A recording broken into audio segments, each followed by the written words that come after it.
This is Unit 1, Objective 1A, parent graphs. First of all, in every set of notes, since this is your first one, I'll highlight it this time, look at this. Okay, at the end, we're going to ask for a 3-sentence summary, or I'm going to ask for a 3-sentence summary. So answer your essential question in 3 sentences. How do you graph parent functions? You could talk about the three graphs that you have the most difficulty with, maybe. Like, how would you go about graphing parent functions? Okay, so first we have linear parent function. This should be the easiest one. Notice it's y equals mx. Most of you are probably familiar with y equals mx plus b. We're not doing even the plus b yet. We're going really basic, but we're going really basic with all 4 functions we're going to deal with: linear, quadratic, absolute value, and exponential. Okay, so really basic. Linear, I mean, it's quite easy. So this is a linear function. Hopefully you know that is a straight line. Okay, usually it's a diagonal line. You hopefully know what those look like. Okay, so the first thing we're going to look at is our actual parent function, the most basic function you could ever graph, and that is y equals x. Okay, so we're going to look at this one function first. To find our key point, we generally plug in 0 for x. If I plug in 0 for x, I get 0 for y. So 0, 0 is my key point. You'll notice a trend in everything but the exponential. That's our key point. So I'm going to graph, I've got to zoom in here, graph my key point. Okay, with linear functions, the next thing we talk about is the slope. So that is the m. M is slope. I'll put a little thing that represents slope. Most of you probably know this.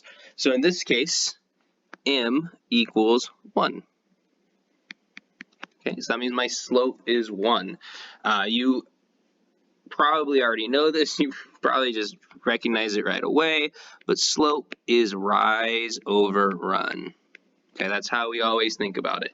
So in 1 over 1. In this case, right? 1 divided by 1 is 1. That is our slope. So we rise, go up 1, run over 1. Up 1, over 1. Up 1, over 1. Okay? And the other thing that's important with slope is positive. That means you're increasing. You're going up as you move to the right. Versus negative, that means you're decreasing. You're going down as you move to the right. Okay? So this is positive. This is 1. So we go up 1, over 1. Up 1, over 1. Up 1, over 1. Okay, we could just plot a whole bunch of points that way. We could also go backwards, following the same path. Notice kind of backwards. We're going, when we rise over run, it's up and right. Backwards is down and left. Okay, we got to make sure it keeps the same shape line. And then we draw in our function. It should look like a straight line going through all those points, which wasn't perfect, but you get the point. Okay. So additional points, you use slope. Okay. You can also plug in points. So I used slope. I got all of those points using slope. It's really easy. It's what I recommend for linear functions. Might as well for linear functions. But if you have trouble ever with graphing, plug in x values. You look at your equation, y equals x. If I plug in an x value of 1, I get out a y value of 1. If I plug in an x value of -1, I get out a y value of -1, because in the equation y equals x, they're going to always be the same in this case. Plug in 2, I get out 2, and you can look at those points on my graph. But that's another way to get the same points. Linear, though, you generally want to use slope, just easy. Okay, so we have a couple of quick examples here. So we have y equals 2/3 x, so my slope, or my key point, is 0, 0. It's always 0, 0 for every linear function. My slope is 2/3, so rise 2, run 3.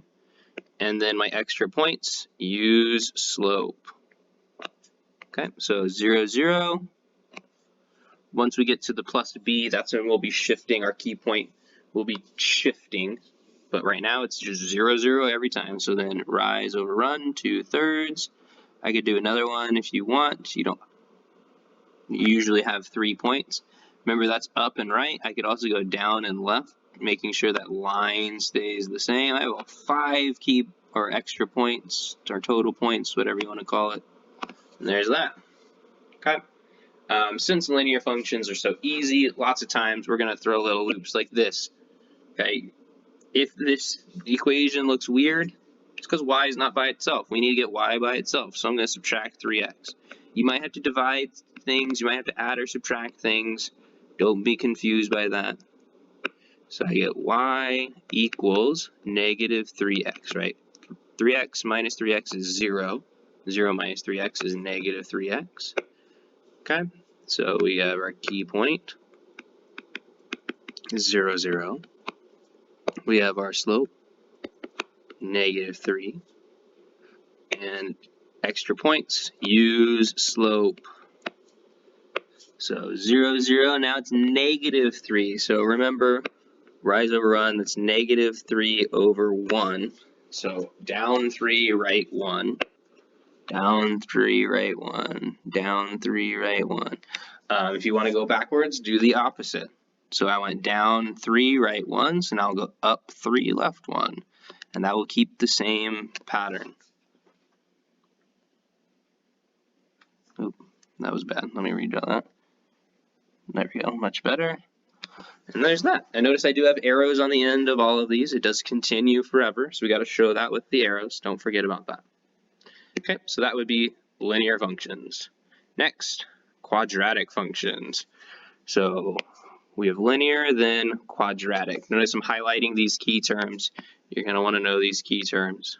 Okay, so my basic is y equals ax squared, not m because it's not a slope.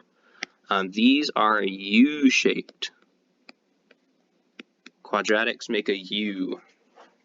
Okay, so we have our most basic thing, a equals 1. So we got to find our key point. To find our key point, we plug in 0 for x. So I plug in 0, 0 squared is still 0. So 0, 0 is our key point again. The stretch is the a value. Okay. And additional point, you usually want 3 points. A lot of people like to just make a table for quadratics that works. I'm going to teach you the 1a, 3a, 5a pattern. Notice it involves the a value, so we're going to have to plug in a. In this case, our a value is 1, so it's going to be 1, 3, 5.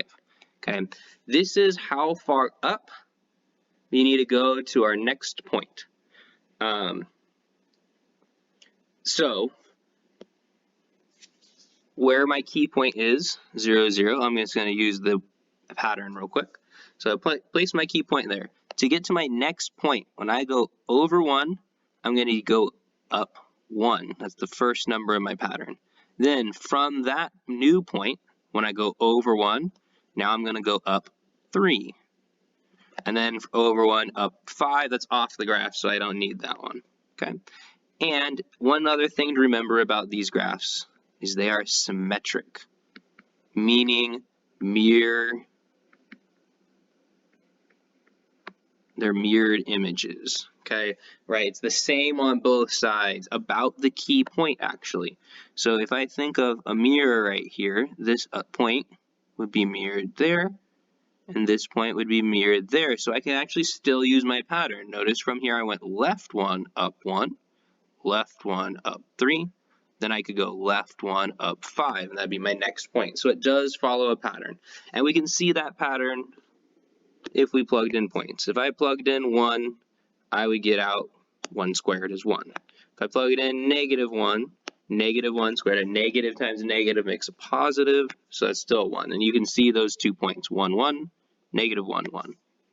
Okay, and we throw in our little thing. Okay, so we have key point 0, 0. We have our a value to help us with the pattern if we want, but we also remember it's symmetric. It's mirrored about that key point. Okay, so right here I have my key point 0, 0. My a value is 2, so it's going to be more stretched out, which we'll see. And then I'm going to use my pattern, which is 1a, 3a, 5a. So notice I took 1, 3, and 5, multiply them by 2. So that's my pattern. We could also use the table if you want. It's one or the other. Okay? So I'll start with my key point, 0, 0. Once again, we'll eventually start shifting these things, but sticking with the easiest ones right now. Then when I go over 1, I have to go up 2. Then over 1, up 6. 2, 3. Which is actually off this graph, so I'm not going to put that point. And it's mirrored, so over 1, up 2 on the other side as well. That makes a U shape. I know I need to go way the heck up there before I cross, right? We said, and the next one is up 6, so make sure you kind of aim for that point as you draw it. Put arrows on, and we have it. If you don't like the pattern, you don't have to use the pattern. You can use the table. So if I plugged in 1, usually you go to your key point, go 1 x value to the right, 1 x value to the left. So I'm going to plug in 1 and negative 1. Okay. If I plug in 1, order of operations says I got to do exponents first. So 1 squared times 2. So that's 2 times 1, which is 2. And I do the same thing with negative 1. 2 times negative 1 squared. So I square it first. Negative times a negative makes a positive, and I end up with 2. Makes sense. It's a symmetric. It should be the same y value because I'm the same distance. And those are those points. 1, 2, negative 1, 2. Either way, you get the same thing. Okay, so next I have key point 0, 0. I have an a value of negative 3. And I have my 1a, 3a, 5a pattern. Okay, so 0, 0. One thing to remember, oh, I should have put this before, is those additional points, that a value, if it's positive, we open up. If it's negative, we open down. Okay, that's important. We've only had positive so far. Now we have a negative. That means I should be going down from my key point, which is also shown in the pattern. Over 1, down 3. 1, 2, 3. That's why it's negative. And mirror image. I know the next one, if I go over 1, down 9, that's definitely not going to be on this graph. So we got to really be careful about how we graph it. It's going to look a little funky because it's really stretched out now. But there we go. That's quadratic. Next is linear absolute value. Okay, so this is going to be a V shape. All right, we have our general form right here. Y equals a, absolute value of x. It's a because it's not technically slope, but when you see what we're going to do, you're going to see it's pretty close to slope. So we plug in 0. We got to remember what absolute value does. So you got to remember over here real quick. If I have the absolute value of 2, that means we would make it positive. Okay, make it positive. So that would be 2. Absolute value of negative 3 is 3. Absolute value of 5 is 5. Absolute value of negative 10 is 10. So absolute value makes things positive. Absolute value of 0 is 0. So key point is 0, 0 again. My a value is 1. Just like the quadratics, if it's positive, it's going to go up. If it's negative, it's going to go down. But we can actually kind of use it like slope. So I'm going to put in parentheses, rise over run this time, because it's not technically slope, but we can use that. And the nice thing, this is also symmetric. There's a lot of things that help you get to the answer here. We have symmetry, we have rise over run, we have slope. So additional points, once again, you can use your table. Every time you can use your table. But I would recommend use slope. We need 3 points, once again. We have our key point, that's point number 1, so I'm going to put that on. Then we have rise over runs, up 1 over 1, up 1 over 1, up 1 over 1. And then be careful though, it's not a line, so it's not going to go down on this side. We mirror it across the key point. Okay? And it should look like a V when you're done. A straight lines V. Boom. If we wanted to, we could plug in points. If I plugged in 1, what's the absolute value of 1? 1. What's the absolute value of negative 1? 1. Makes everything positive. It's positive, it stays positive. It's negative, it turns positive.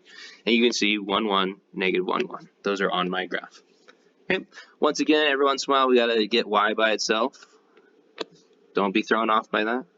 So we get 3 divided by 3 is 1. So y equals 2/3 absolute value of x. So we have our key point, 0, 0. We have our a value, which in this case, because it's a linear absolute, notice the word linear, we can use slope.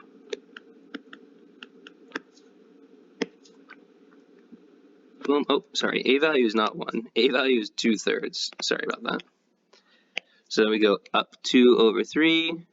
I can do it again if I wanted to. And then we mirror it on the other side, because it's got to make a V shape. Absolute values make V shapes. Okay. Next one is a negative. So I have my key point, 0, 0. I have my a value of -3, so that means it should be going down. Use slope. Once again, you can use a t-table if you want. Every single graph, you can use a t-table if you want. But I like slope. I think it's easier. Makes a V, so down 3 over 1, mirror image. I could do another one. Mirror image. And there we go, we got our V. Make sure you have those arrows once again. And then we get to our third and final graph. This is exponential. Okay? Exponentials make a continuous curve, I guess. They're not as simple of a thing to recognize. So we have our general form, y equals b to the x power. Notice it's changed again. That variable has changed again because it's kind of different. It's not the same as slope. It's not the same as the a value in the last one. So we got something a little different. Okay, and we got to remember how exponents work. If I plug in 0 for x, that's 2 to the 0 power. Anything to the 0 power is 1. We're going to deal with exponents throughout the year. You need to know anything to the 0 power is 1. Okay, so a lot of people forget how to deal with that. So 2 to the 0 power is 1. My b value is 2. That's how stretched out it is, in this case, 2. They're going to be positive. We're going to make it a little easier on you. And then for your extra points, I mean, honestly, you're going to just use a t-table. It's a lot easier if you just use a t-table. Plug in an x value, get out a y value. So if I plug in x of 1, 2 to the first power is 2. If I plug in x of 2, 2 squared is 4. If I plugged in 3, it'd be 8. And you follow that. Okay, so that seems the same, but we have one new thing. Okay, not only do we have a key point, we also have what's called an asymptote. Okay, an asymptote is a line that we will continuously get closer to, but never cross. So the asymptote here is y equals 0. So when I make this graph, I'm going to graph the key point, which is 0, 1. Notice it is different. Be careful about that. It's not 0, 0 anymore. It's 0, 1. And the asymptote of y equals 0. It's a horizontal line right there. It's going to shift with the key point. Okay, but this line, this dotted line, it's dotted because it's not technically part of the graph, but it helps us make the graph. Okay, and then I have my other points, 1, 2, 2, 4. One thing you might want to look at is negatives. You might have forgotten what a negative exponent was. So 2 to the -1 power is 1 over 2. It flips it. Okay, so we could also graph that -1, 1/2. You need 3 points on all of these. So once you have 3 points, you kind of graph it. Notice I am not crossing the asymptote. I have an arrow showing it's going to continue. It's going to continue getting closer, but never cross that line. Okay, that's exponential. So we have our key point, 0, 1. We have our asymptote at y equals 0. Then we have our b value this time of 3. And for extra points, we're going to plug in a 1 and a 2. So I get 3, and then I get 9. 3 to the first power is 3. 3 squared is 9. So 0, 1, asymptote graphed. And I have 1, 3, 2, 3. I have 2, 9, which is way off this graph. So I kind of know what the shape looks like. Remember, it's going to forever get closer but never cross the asymptote to the left and spike up to the right. Make sure your graphs always look like that. Arrows on the end. And last one, we have a key point, 0, 1 again. Remember, those are going to shift once we get later. Right now, it's the easy ones. Asymptote of y equals 0. My b value is 4. And then my extra points. Just plug in 1 and 2. 4 to the first is 4. 4 squared is 16. So 0, 1. Asymptote there. Dotted line for the asymptote just helps you graph. 1, 1, 2, 3, 4. 16 is going to go way off. So this one spikes even faster than the last one. Make sure you do not cross that asymptote. Okay. This video is going to be a little longer than most of the other ones because I also going to talk about the summary. So at the end, you got to answer your essential question in a summary. We are going to turn in notes at the end of the unit, so make sure you keep all your notes, whether you've printed out my printout and filled it out, or you're just writing on a separate piece of paper. Either way is fine, but you need to keep them, and you're going to take pictures at the end of the unit and submit them all. Notes filled out and the summaries done. So this one I'm going to do with you. Okay. So we want 3 sentences. The question was, how do we graph parent functions? Okay, so that's kind of what I'm answering. How do we graph parent functions? So I'm going to write 3 sentences about how to graph them. So the key point of 3 graphs is 0, 0. And 1 graph is 0, 1. Okay, key point. That was always the first thing we did. Second thing we did was look at the slope or the stretch. Okay, so I'll say we use slope for linear and non-linear. Oh, sorry, no, linear and linear absolute graphs.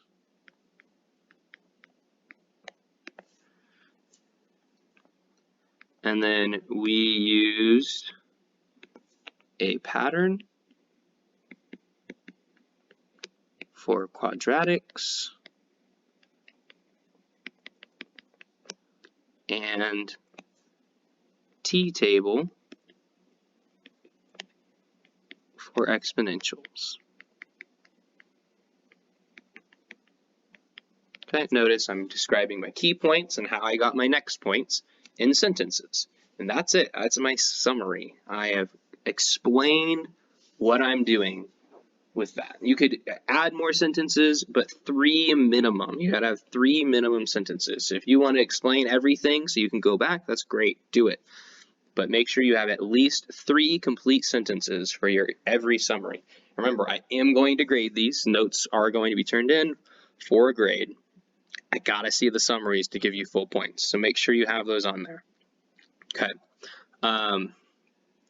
so have that all done, and that's 1.1a.